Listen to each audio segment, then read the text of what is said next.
आदिशक्ती मुक्ताबाई की जय।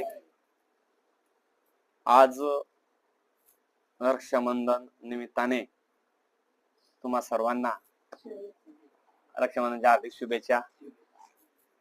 तुमच्या जीवनामध्ये येणाऱ्या काळामध्ये जे संकट असतील ते संकट आदिशक्ती मुक्ताबाई ही दूर करो आणि तुमच्या सोबत खरंच त्या ठिकाणी खऱ्या अर्थानं रक्षाबंधनला त्या ठिकाणी बहीण ओवाळते आणि सांगते की भाऊ तू माझी रक्षा कर। बहीण काही मागत नाही, बाईचं फक्त एकच म्हणणं राहतं की भाऊ तू माझ्या सोबत फक्त खंबीरपणे उभा राहा, मला तुझ्याकडून दुसरं काही नको। हे पैसा हे गिफ्ट हे फक्त तात्पुरत्या स्वरूपामध्ये आहे, पण तुम्हाला तर मला ते नको, मला फक्त काय पाहिजे, मला तुझं खऱ्या अर्थानं खंबीर रूप माझ्या पाठीशी पाहिजे।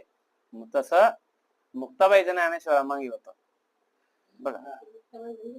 हा, तर त्या ठिकाणी जर मुक्ताबाई नसत्या तर ज्ञानेश्वरी लिहिली नसती बघा।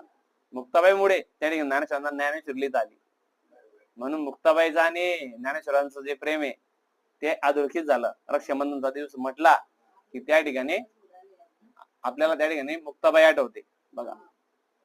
कदाचित मुक्ताबाईने जर ज्ञानेश्वर महाराज ताटीचे अभंग सांगितले नसते तर त्या ठिकाणी ज्ञानेश्वर महाराज खचले असते आणि त्या खचल्यामधून त्याने ज्ञानेश्वरी सुद्धा लिहिली नसती। म्हणून बहिणीचं किती महत्व आहे आपल्या संस्कृतीमध्ये, तर बहिणीचं महत्व अपरंपार आहे। जेव्हा आपली आई नसते तेव्हा आपली मोठी बहीण आपल्याला आईचं रूप आपल्याला त्या ठिकाणी देत असते आणि आईची माया त्या ठिकाणी मोठ्या बहिणीमध्ये दिसत असते। तिचा तो हक्क, तिचं बोलण्याची जी धडपड आहे, तिची जी बोलण्याची धडपड आहे ती खरंच एक आईसारखी असते बघा।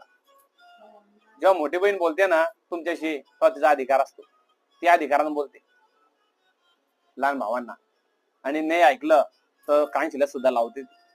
हे मोठे बहीणचं तत्व आहे आणि मोठ्या बहिणीला तेवढा सुद्धा भाऊ घाबरतात, हे सत्य की तसं त्या मुक्ताबाईचं होतं। जरी लहान असली तरी मात्र अधिकार हा मोठा होता मुक्ताबाईचा, म्हणून त्या ठिकाणी तिन्ही भावंड हे मुक्ताबाईचं ऐकत होते बघा।